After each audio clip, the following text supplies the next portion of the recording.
Assalamualaikum warahmatullahi wabarakatuh. Saudara-saudara mahasiswa Fakultas Syariah dan Ilmu Hukum Universitas Islam Negeri Tulungagung, serta sahabat-sahabat pemirsa dari manapun Anda berasal. Pada video ini saya akan membaca dan membahas salah satu topik dalam kitab Fathul Qorib karangan Ibnu Abdillah Syamsuddin Muhammad bin Qasim bin Muhammad Al-Ghazi, yang merupakan syarah atau penjelasan dari kitab Takrib karya Abu Suja. Nah, bab yang akan saya baca adalah bab tentang jual beli atau Kitabul Buyu' sesuai dengan jurusan yang saya ampu, yaitu Hukum Ekonomi Syariah. Mari terlebih dahulu kita membaca surat Al-Fatihah. Mudah-mudahan pelajaran ini atau pembahasan ini berjalan dengan lancar dan menjadi tambahan amal soleh untuk pengarang kitab ini, yaitu Ibnu Abdillah Syamsuddin Muhammad bin Qasim bin Muhammad Al-Ghazi. Serta kita tujukan untuk semua guru yang mengajarkan kita ilmu agama Islam, terutama adalah junjungan kita baginda Nabi Muhammad SAW. Al-Fatihah. A'udzubillahi minasyaitonirrajim. Bismillahirrahmanirrahim. Alhamdulillahirabbil alamin arrahmanirrahim maliki yaumiddin iyyaka na'budu wa iyyaka nasta'in ihdinas siratal mustaqim siratal ladzina an'amta 'alaihim ghairil maghdubi 'alaihim waladdallin. Amin. Bismillahirrahmanirrahim. Kitabu Ahkamil Buyu'i wa ghairiha minal muamalati kaqirodin wa syirkatin. Itu adalah judul bab yang kita baca. Kitabu Ahkamil Buyu'i utawi iki iku kitab mertelaaken piro-piro hukume adol tinuku. Wa ghairiha lan liyane buyuk minal muamalati saking piro-piro muamalah atau seserawungan. Kaqirodin koyodene akad marobati. Wasyirkatin lan akad persekutuan atau syirkah. Dalam bahasa Indonesia, kitab ini menjelaskan hukum-hukum jual beli dan akad-akad lain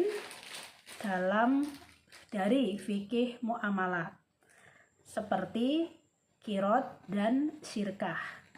Qirad adalah satu bentuk kerjasama dalam fikih muamalah yang menggunakan prinsip bagi hasil, dalam bahasa Jawa marobati.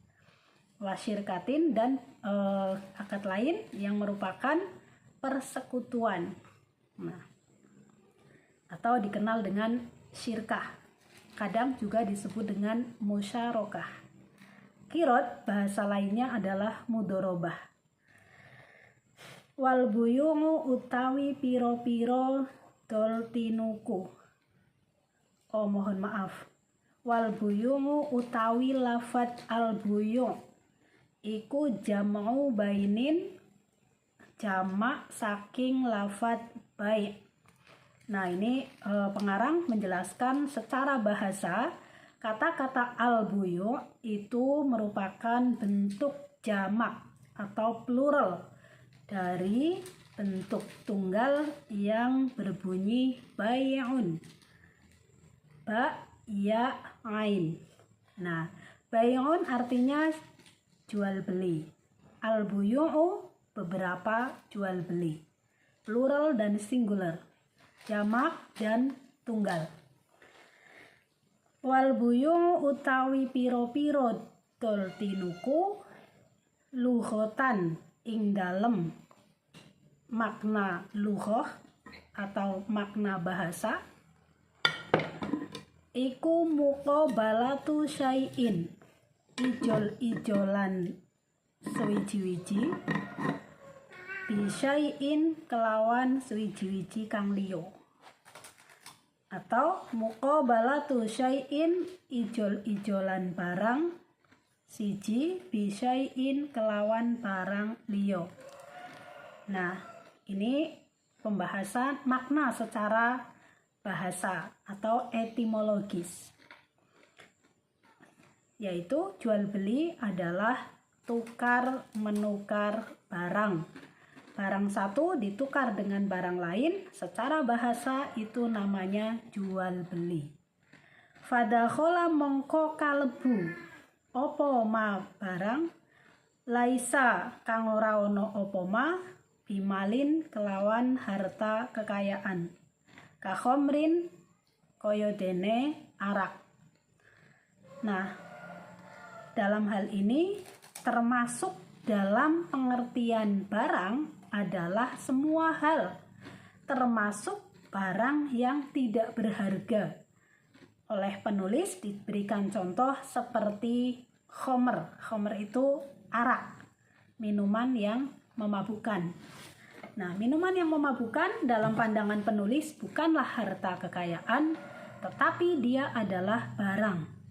Maka menukar arak dengan barang lain, boleh dengan uang, bisa juga dengan makanan, secara bahasa termasuk dalam pengertian jual beli. Karena secara bahasa tadi adalah jual beli adalah menukar satu barang dengan barang lain. Tidak ada syarat harus barang berharga. Wa amma syar'an lan anapun utawi secara hukum syara fa ahsanu ma mongko utawi perkara kang luwih bagus qila den kang den ngendikaaken fi ta'rifihi ing dalem melanggeri dol tinuku atau ing dalem mendefinisikan jual beli iku annahu temen setuhune buyuk atau dol tinuku iku tamliku ainin memindahkan hak milik barang, memilikan ya, memilikan itu berarti memindahkan hak milik barang, maliyatin kang bangsa harta kekayaan, bimuawadotin kelawan timbal balik, kelawan ijol-ijolan, biiznin kelawan izin, syar'iyin kang bangsa syara, au tamliku manfaatin utawa memindahkan manfaat, mubahatin kang wenang atau kang den wenangaken, alat takbidi ing atase selawase, bisa manin kelawan rego, maliyin kang rupa harta kekayaan. Nah, ini saya terangkan dulu. Wa amma syar'an fa ahsanu ma qila fi ta'rifihi annahu tamliku ainin maliyatin bimuawadatin biiznin syar'iyyin. Kalau tadi kita sudah membahas secara bahasa, sekarang kita bahas secara etimologis yang bersifat syara.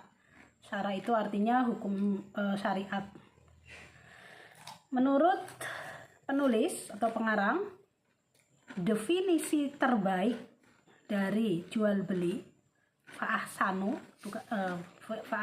ya, yang lebih baik.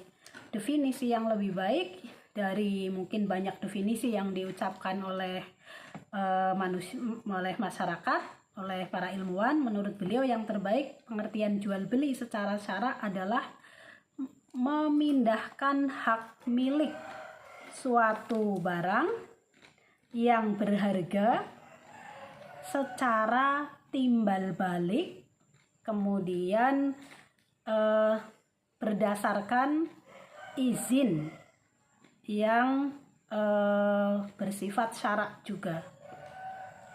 Maksudnya adalah memindahkan hak milik. Nah, tadinya suatu barang itu milik penjual, dengan adanya jual beli maka berpindah menjadi milik pembeli.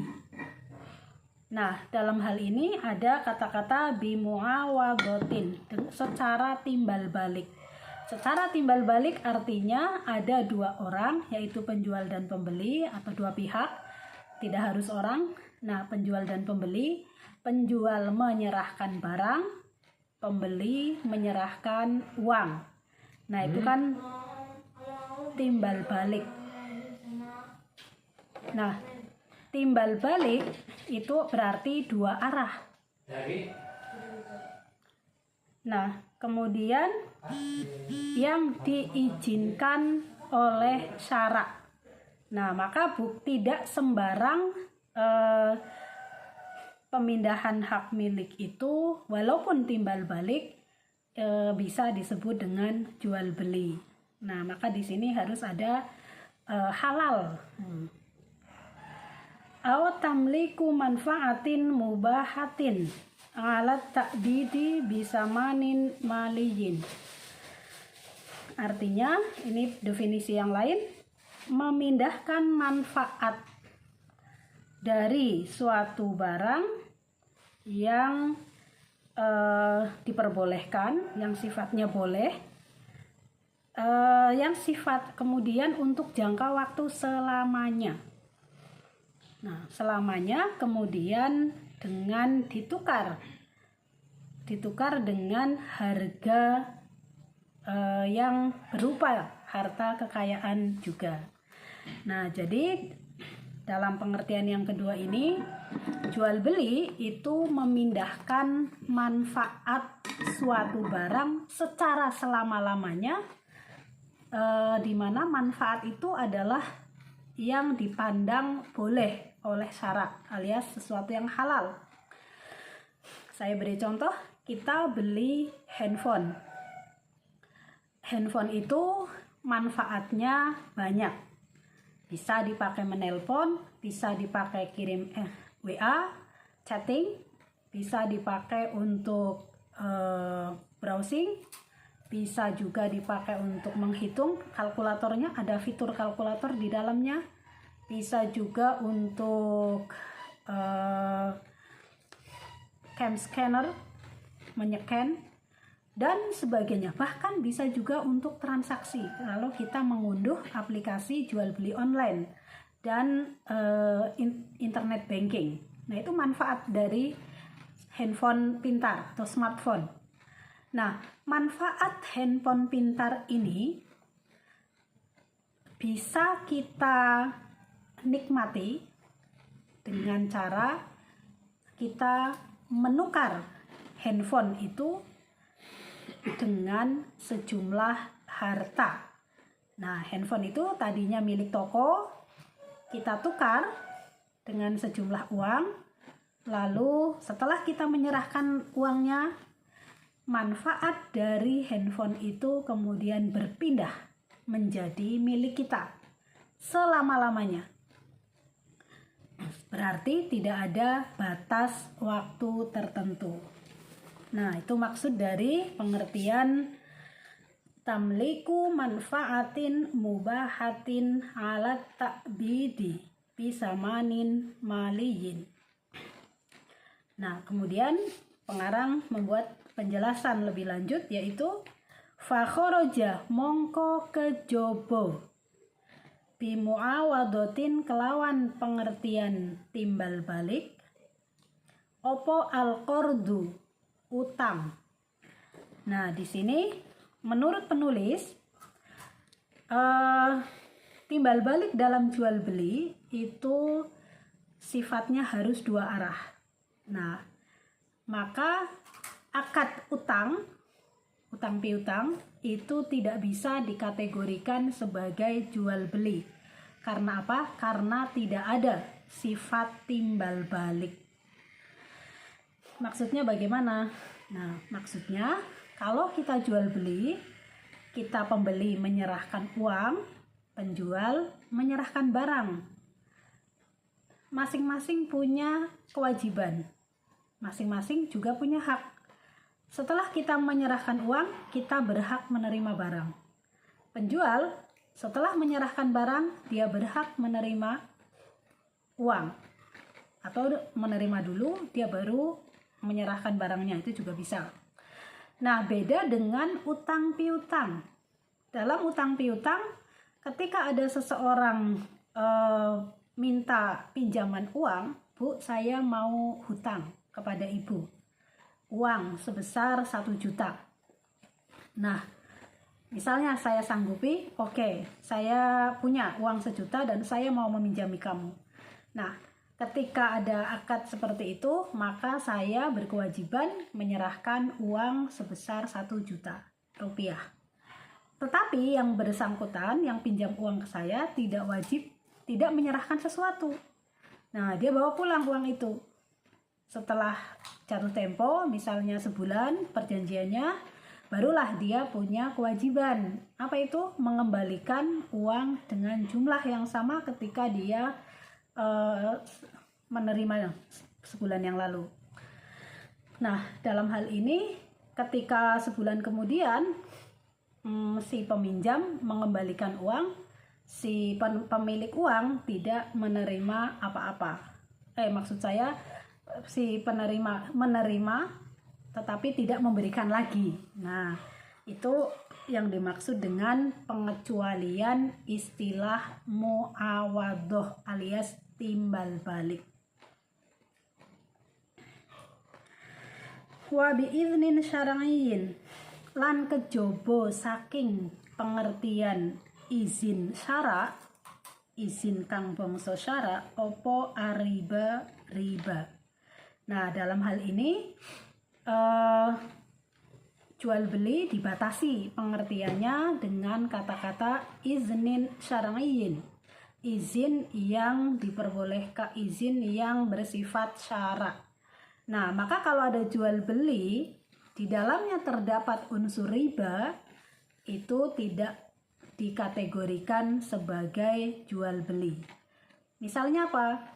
Ya, nanti kitab ini akan menjelaskan lebih lanjut pertukaran barang yang sifatnya mengandung riba. Nah, misalnya saya menghutangi 100.000, kemudian saya memberi syarat kamu nanti harus mengembalikan 200.000. Nah, kelebihan 100.000 itu disebut dengan riba.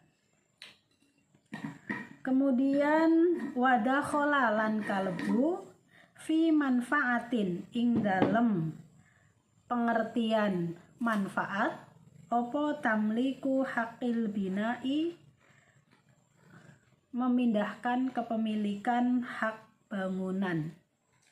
Maksudnya bagaimana? Ya, maksudnya tadi kan ada pengecualian.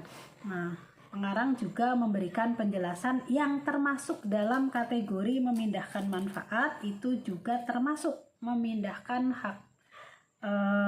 hak milik atas suatu bangunan. Jadi memberi contoh kalau kita beli rumah, nah kemudian rumahnya misalnya harganya 1 miliar, kita sudah menyerahkan uang 1 miliar, maka bangunan itu diserahkan kepemilikannya kepada kita dan kita boleh memanfaatkannya selama-lamanya. Kalau rumah itu diserahkan seperti menyerahkan HP kan tidak bisa. Nah, maka di sini dijelaskan beli rumah walaupun tidak diserahkan dengan tangan begini nih rumahnya kamu terima. Nah, bukan seperti itu, tetapi manfaatnya bisa berpindah menjadi milik kita, maka itu termasuk jual beli. Nah, kalau zaman sekarang, karena rumah itu ada barang bukti kepemilikannya, yaitu sertifikat, maka yang dipindahkan itu adalah sertifikatnya. Nah, bisa jadi ketika kitab ini dikarang, belum ada istilah sertifikat tanah, sehingga dicontohkan memindahkan manfaat bangunan dengan sejumlah uang, menukarnya dengan sejumlah uang, itu termasuk jual beli. Walaupun secara fisik barangnya tidak bisa diserah terimakan seperti halnya kita beli barang yang barang yang bergerak. Beli HP jelas sekali, ini saya serahkan kan kita terima. Beli cincin, beli pulpen, kita terima, ada serah terima. Nah, kalau bangunan serah terimanya kepemilikannya. Kemudian wa khoroja lan kejobo bisa manin kelawan pengertian saman atau harga opo al ujrotu upah fil ijaroti ing dalem akad sewa menyewa.